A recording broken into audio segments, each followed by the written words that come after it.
Ndabaramukije cane bakunzi b'ikiganiro yaga muganga amagara meza kugubwa neza kururanirwa mu vyanyu no mu banyu n'ivyo ndabipfurije nkuko mubibona nkuko muvyumva kandi nkuko mumaze kubimenyera muri kino kiganiro yaga muganga ni jewe Janvier Manirambona nongeye kugaruka kugira ngo dusangire inyigisho ntungamagara hamwe n'impanuro ntungamagara kugira ngo bidufashe canke zidufashe gushishikara kubungabunga amagara yacu dushishikare kugira amagara meza dushishikare kumenya uko dukwiye kwirinda no kwiyubara ivyo tuma turwaragurika ivyo tuma amagara yacu asinzikara kandi kugira ngo dushishikare kumenya mbega ni ryari umuntu akwiye rero kwitura abajejwe amagara y'abantu nimba vy'ukuri asanze ivyo twavuze mu kiganiro yaga muganga vyerekana yuko nawe amaze kurwara umunwanyi canke umukunzi wa kino kiganiro yaga muganga ndabahaye ikaze bashasha namwebwe abasangwa bashasha mufyonde kuri sabuna canke subscribe kugira ngo bikunde dushishikare kubana muri zino nyigisho hamwe n'impanuro ntungamagara zicishwa muri kino kiganiro yaga muganga ubuheruka mu kiganiro yaga muganga cejo hahise twaraganiriye ku vyiza ku kamaro ku nyungu umubiri wacu amagara yacu ashobora kuronka mu gihe umuntu afunguye tungurusumu twavuze ko tuzovuga ku bintu bishika ku 10 bikuru muri vyinshi tungurusumu isanzwe ifasha amagara yacu none rero uno munsi twaguma tuvuge ica kabiri ni icuko tungurusumu isanzwe ifasha novuga ngo uruhu rwacu kugira ngo umuntu agumane uruhu rwiza agumane novuga ngo umubiri mwiza rero burya tungurusumu irafasha cane mu vyerekeye mu bijanye no kungene umuntu yogira umubiri mwiza agapokeza bijanye no kugira ngo umuntu agire ifreshere hano avuga ngo ifreshere zirajeje tugatusanga rero umuntu ego era umuntu yokwibaza ati mbega none bigenda gute mu vy'ukuri tungurusumu irafasha cane gose kugira ngo umuntu agire umubiri mwiza uruhu rwiza ivyo navyo biva kubera yuko twamaze kubona yuko tungurusumu usanzwe ari umuti udasanzwe ufise amapropriete ibiwugize ibiwuranga birwanya amabakteri bigwanya inflammation izo inflammation nazo twabonye yuko ari bimwe mu bintu biba iyo umuntu yarwaye iyo umuntu agize ubwandu kuko inflammation ni kimwe mu bimenyetso biba iyo umubiri werekanye neza yuko hari ikibazo cabaye hariho indwara hariho ubwandu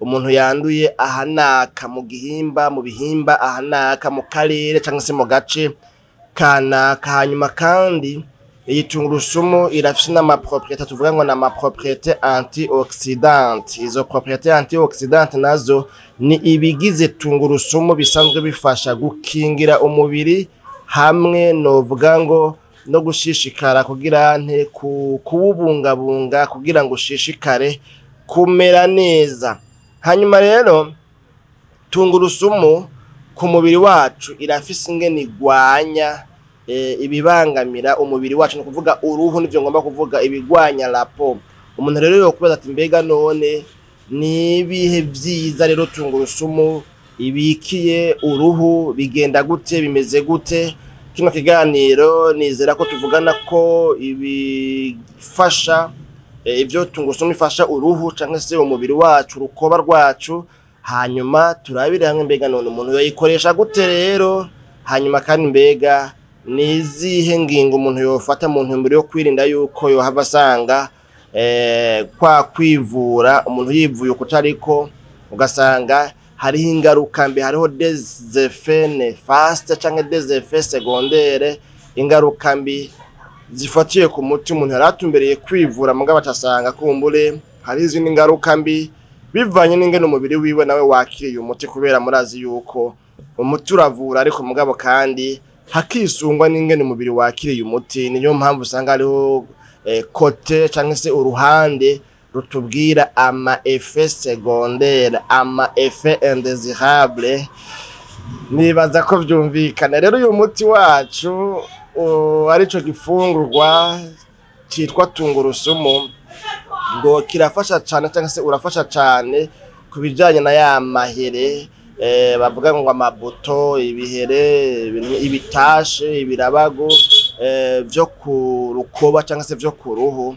Ngo kubera iki iyi ntudatungurusumu irimwe ivyo bita ngo ni alicine. Iyo alicine nayo ni ikintu gihambaye kiri muri tungurusumu cica amabakteri asanzwe atera indwara z'amatashe navuga ngo amahere, amabuto, ibirabago, ibintu nyene nk'ivyo.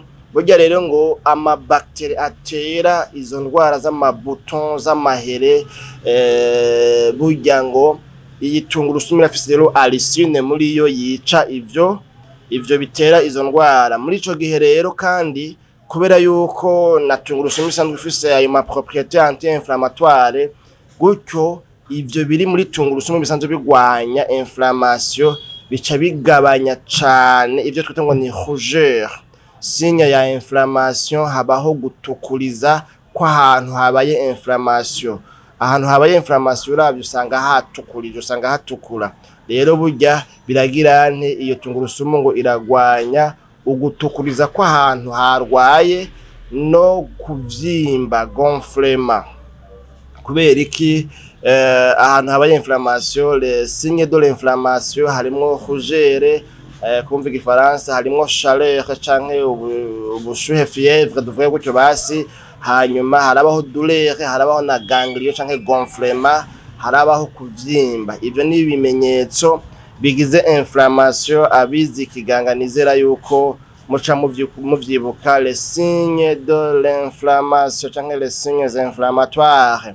Nuko murumva yuko rero tungurusumu igirante ivura amahere yo kurukoba, indwara zo kurukoba. Ikindi kintu gifasha tungurusumu, ngaha mfise ibintu bishaka kuri 5 ngo irapurifia, novuga ngo kuvuga ngo irahumanura canke irakura imicafu iri mu maraso, irahanda pure le sang, iratuma imicafu iri mu maraso yose iyimimina hanyuma ikayikuramwo. Muri ico gihe rero biraca bituma kandi ngo umuntu agira urukoba rwiza, uruhu rwiza. Iyo atamicafu iri mu maraso atembera mu mubiri wacu, navyo nyine birafise ico vyongereza mu kugira agafreshere, mu kugira urukoba rwiza. Rero ko ikintu kigira kabiri nuko igwambo ifasha muri purification, mu kukura imicafu, imyanda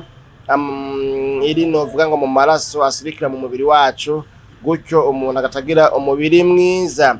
Hanyuma kandi mu gufasha kandi umuntu uzeye mu kugira ngo umuntu agire urukoba rwiza, iyi tungurusumu ngo ni antioxidant. Iyo antioxidant twaje n'ikiganiro kindi cabisigura ko ngaha nuko antioxidant zigize zikora ahanini ibintu bibiri: no gukingira umubiri, umva protection des cellules, gukingira uducendemangingo tw'umubiri wacu. Hanyuma kandi ama antioxidant agaheza agafasha no mu bijanye na regeneration, gusubira novuga ngo kubaka, kunagura, voilà, kunagura uducendemangingo tuba twasinzikajwe n'ibibazo bitandukanye umubiri wacu wagize wahuye nabyo. Murumva yuko rero aho rero izo antioxidants zigafasha kuri ivyo bikorwa bibiri kandi bikenewe cyane gose ku magara yacu. Nizera yuko rero ivyo vyose muca mwumva yuko ari nkenerwa cyane, imaze kubifise ayo ma propriété antioxidant. Murumva yuko igikorwa cyo gusahiriza mu gukingira uducendemangingo, no kuvuga amaserire y'umubiri wacu aba yari gusinzikazwa n'ibibazo bitandukanye duhura mu buzima. Urumva yuko urugero utwo ducendemangingo dusinzikaramwo ruragabanuka, hanyuma kandi utwameze nk'udusinzikana natwo ayo ma propriété antioxidant agaheza agafasha cyane mu gusubira kutwubaka no mu kutunagura. Ikindi naco novuga ngo ngaha muri bine bintu bitanu bikuru turiko turarabira hamwe, ni ikintu novuga ngo ca kane naco nikijanye na regeneration, no kuvuga kwa gusubiriza kwa kunagura twa duserire twa ducendemangingo tuba twagizente tuba twahuye n'ibibazo bitandukanye bibangamiye amagara yacu mu byo twariye. Muraze ko haba novuga ngo ivyuka bibi, ibisigarira, imicafu, indya kumbure zitameze neza, hanyuma umubiri wacu ukagwana urugamba rwo kugarura umutekano n'amahoro mu mubiri wacu. Hanyuma rero mugabo gasanga nyene hajyawe nta rugamba gwijana, ntihabura uducendemangingo tugirane tuhasinzikarira dusinzikajwe n'ivyo twariye, ya magazi yose twigwa turanwa, za energy, za frusana, zande yande, bya biyayuramutwe, inzoga, ibiyeri, n'ibindi nyene kumbure itabi n'ibindi. Ivyo vyose ntimwiyumvire yuko umubiri wacu ugwana navyo ata kintu na kimwe bigira. Rero ngo iyo tungurusumu irashobora gufasha cane muri iyo regeneration des cellules, nakuvuga gusanura, gusanasana, gutuma uducendemangingo twari twahuye n'ibibazo dusubira kwiyubaka. Mwiyubakwa cego iyubakwa ry'uduserire uducendemangingo, hanyuma kandi ngo biraheza bikagira ugasubira ngo bigafavoriza bikameliora elasticité de la peau. Hajya usanga umuntu afise umubiri ndavuga ngo uremvye, utagizente, utumaguye. Murantunga kumbure iby'amatelefone ni hatari ko ntaye nashize muri vibrere. Rero ugasanga ngo kujya ku musanga umuntu afise umubiri ndavuga ngo utumaguye, woroshe, uremvye. Murumva muri ico gihe rero biba bitewe nuko umuntu yagizente afata novuga ngo imfungurwa zirimo ibituma umubiri wiwe uremba ntubu umubiri wumaguye. Rero iyo elasticité y'uruhu rwacu, gukweguka, kuremba, koroha, kunonoka, urumva yuko tungurusumu igirante ibifasha. Hanyuma kandi ngo biraheza bikagirante bikagwanya ya minkanyari, kwa kuntu umuntu usanga umenga afise injebejebe, afise uruhu rugizende rumeze nk'urupfunyapfunye, ukuntu rwipfunyapfunye. Ivyo vyose murumva yuko ari ibibazo bishobora gukemurwa nuko umuntu afungura imfungurwa zirimo tungurusumu. Ica gatanu muri bino bintu bitanu turiko turavuga ko tumaze ku mwanya mbere wanashaka, bisaba ko duhaba mbere novuga ngo dusozera, ni icuko novuga ngo tungurusumu ifasha cyane mu kugwanya ivyo bita ngo ni amamikoze, za ndwara bya bimeme, hariya mu mano, hariya mu birenge, ibintu bita ngo ni amamikoze. Biragira ntibiragwanywa cyane iyo umuntu agira ajya tungurusumu, kubera ko aya mamikoze ni novuga ngo ni indwara bita ngo na affection fongique. Kandi mu kiganiro cy'uberuka twarabonye yuko iyi tungurusumu ifite des propriétés antifongiques, amapropriété ibiyigize bigwanya amafongique. Murumva yuko rero muri ico gihe umuntu yafunguye tungurusumu irafasha kugwanya izo ndwara zo mu mugwi w'amafongique. Abize ubuvuzi bw'amagara y'abantu nibaza ko kumbure baca bagirante baca bavyumva, kugira ngo rero ntiduhave dusanga dutwaye umwanya muri cane ngo bigore kumvikana neza. Twagomba tugire ko mu ntumbero kandi yo kutazohava tugifata kino kiganiro mu buryo bubiri canke butatu canke burenga, dushire ko yandi mapoint abiri mu bubangutsi, kumbure ntigihave kiba kirekire. Turabire hamwe ibintu bitatu bigize ya mapoint abiri akurikira. Ni ingene umuntu yokoresha tungurusumu. Tungurusumu wayikoresha gute? No kuvuga ko ushobora kugira ico twita ngo ni application locale, no kuvuga kuyisiga canke se kuyishira ku mubiri. Aho naho ngo umuntu agirane afata akagoma ka tungurusumu, hanyuma akagirane akagashira ku mubiri, yagize ntiyagahondaguye. Il faut d'abord écraser, umuntu agahondagura tungurusumu ukayisya, hanyuma ugashira ku mubiri hahantu ugomba kwivura, hari amahere, hari ibitashe, hari birabagu, ngo iminota iri hagati y'iminota 5 n'iminota 10. Muri ico gihe rero ngo ugaca uhejeje iminota iri hagati ya 5 na 10 ugaca woga. Aho hantu ugaca woga.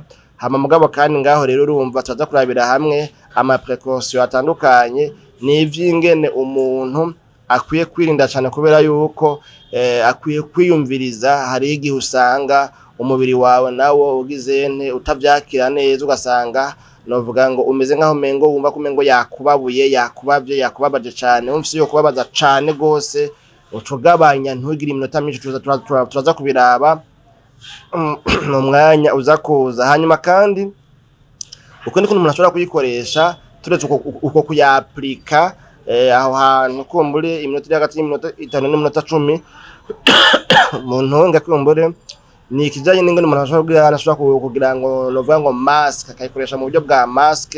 Hanabavuga ati umuntu ashobora kuvanga tungurusumu yayihondaguye yayikataguye yayigize akayisya hanyuma umuntu akaca yivanga na nibumba. Muraze ko ari ibumba abango nibumba ryera argile blanche canke argile verte ariko mugabo ngaho bavuga argile blanche ryera.